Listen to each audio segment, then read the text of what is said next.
వేదం అంటే జ్ఞానం. మనకు 4 వేదాలున్నాయి. ఋగ్వేద, యజుర్వేద, సామవేద, అథర్వణ వేద. మనం పార్ట్ 1లో ఋగ్వేద గురించి కంప్లీట్గా తెలుసుకున్నాం. ఇప్పుడు పార్ట్ 2లో యజుర్వేద, సామవేద, అథర్వణ వేద గురించి తెలుసుకుందాం. ఆర్యుల చేతికి ఇనుము దొరికింది. ఇది కేవలం ఇనుము కాదు, ఒక పవర్. క్రీస్తుపూర్వం 1000లో ఈ ఇనుప గొడ్డలతో దట్టమైన అడవులను నరికివేస్తూ గంగానది తీరాన్ని ఆక్రమించారు. అప్పటి వరకు ఆవుల కోసం యుద్ధం జరిగింది, కానీ ఇప్పుడు భూమి కోసం, సామ్రాజ్యం కోసం యుద్ధాలు చేయడం మొదలుపెట్టారు. ఒకప్పుడు రాజు అంటే మనలో ఒకడు, కానీ ఇప్పుడు నేను దేవుడి ప్రతినిధిని అని రాజు డిక్లేర్ చేసుకున్నాడు. ప్రజల మాట వినే సభలు, సమితిలు మాయమైపోయాయి.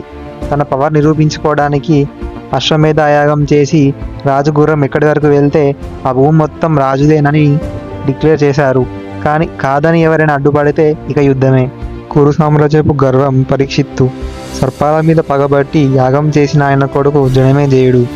వీరి పేర్లు వింటేనే శత్రువులు వణికిపోయేవారు. కానీ మరోవైపు ఒక మిస్టరీ.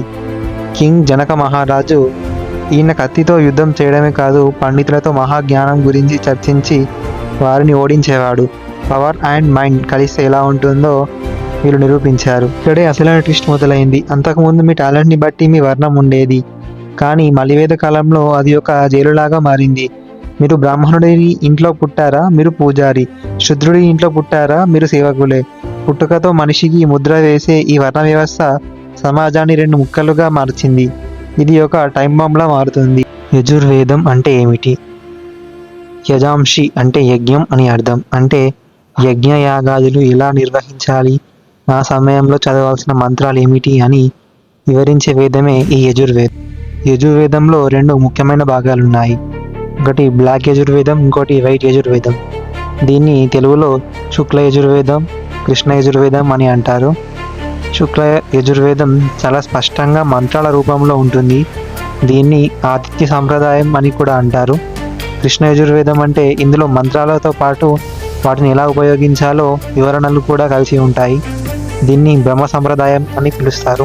చేసేటప్పుడు అనుసరించాల్సిన పద్ధతులు, బలి విధానాలు, అగ్నిహోత్రం వంటి క్రియల గురించి ఇందులో వివరంగా ఉంటుంది.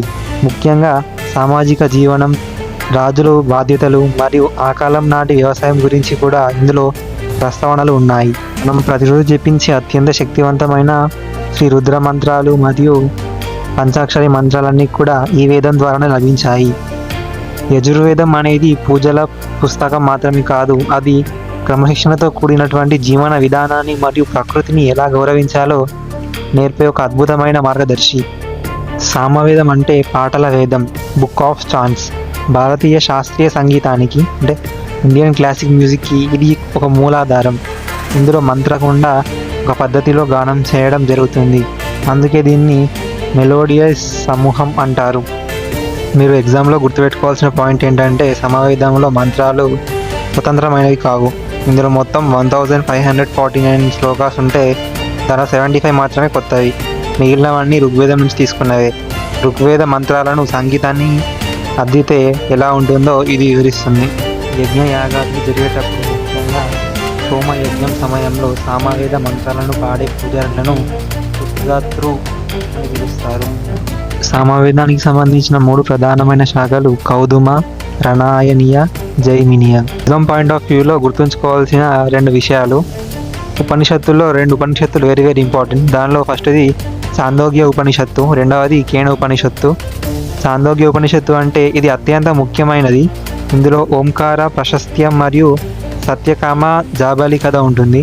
కేన ఉపనిషత్తు అంటే ఇది కూడా సామవేదానికి చెందిందే. ఇవి 2 అయితే వెరీ ఇంపార్టెంట్. భగవద్గీతలో శ్రీకృష్ణ పరమాత్మ ఒక మాట అంటాడు, వేదానాం సామవేదోస్మి. అంటే వేదాలలో నేను సామవేదాన్ని అని పేర్కొన్నారు. ఇది ఈ వేదం యొక్క ప్రాముఖ్యతను తెలుపుతుంది. ధృపద్, రాగం వంటి ప్రాచీన సంగీత రీతులు దీని నుండే ఉద్భవించాయి. సామవేదం అనేది మన సంస్కృతిలో కళలు మరియు ఆధ్యాత్మికతను ఉన్న విడదీయలేని సంబంధాన్ని తెలియజేస్తుంది. మిగిలిన 3 వేదాలు ఎక్కువగా యజ్ఞాలు, దేవతల స్తుతి గురించి చెబితే అథర్వణ వేదం మాత్రం మనిషి యొక్క రోజువారీ జీవితం, కష్టాలు మరియు వాటి పరిష్కారాల గురించి మాట్లాడుతుంది. దీనిని తంత్రాల వేదం అని కూడా అంటారు. ఇందులో 2 రకాల మంత్రాలు ఉంటాయి, భైష్యజాని, అవిచారిక.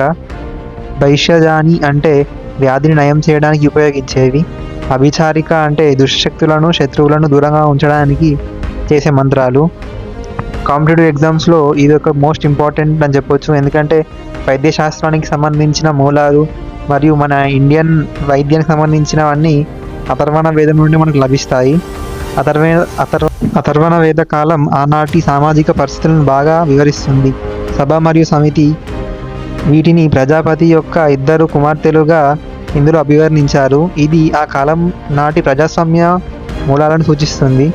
గృహస్థ జీవనం, వివాహం, సంతానం, కుటుంబ బాధ్యతల గురించి ఇందులో మంత్రాలుగా ఉంటాయి. ప్రిలిమ్స్గా తరచుగా అడిగే బిట్ ఏది అంటే మన భారత జాతీయ నినాదం సత్యమేవ జయతే ఏ ఉపనిషత్తులో నుంచి తీసుకోబడింది అని అడుగుతారు. అథర్వ వేదానికి అనుబంధంగా ఉన్న ముండక ఉపనిషత్తు నుండి తీసుకోబడింది అని రాయాలి. దీనితో పాటు మాండుక్య మరియు ప్రశ్న ఉపనిషత్తులు కూడా దీనికి చెందినవే. యజ్ఞం సజావుగా సాగుతుందో లేదో పర్యవేక్షించడానికి ప్రధాన పురోహితుడిని బ్రహ్మ అంటారు. ఈయన ఆధ్వర్యంలోనే ఉపనిషత్తుడై ఉండాలి. ఆయన మిగిలిన 3 పురోహితుల్లో పితృ, అధ్వర్యు, ఉద్గాతృత తప్పులను సరిదిద్దుతాడు.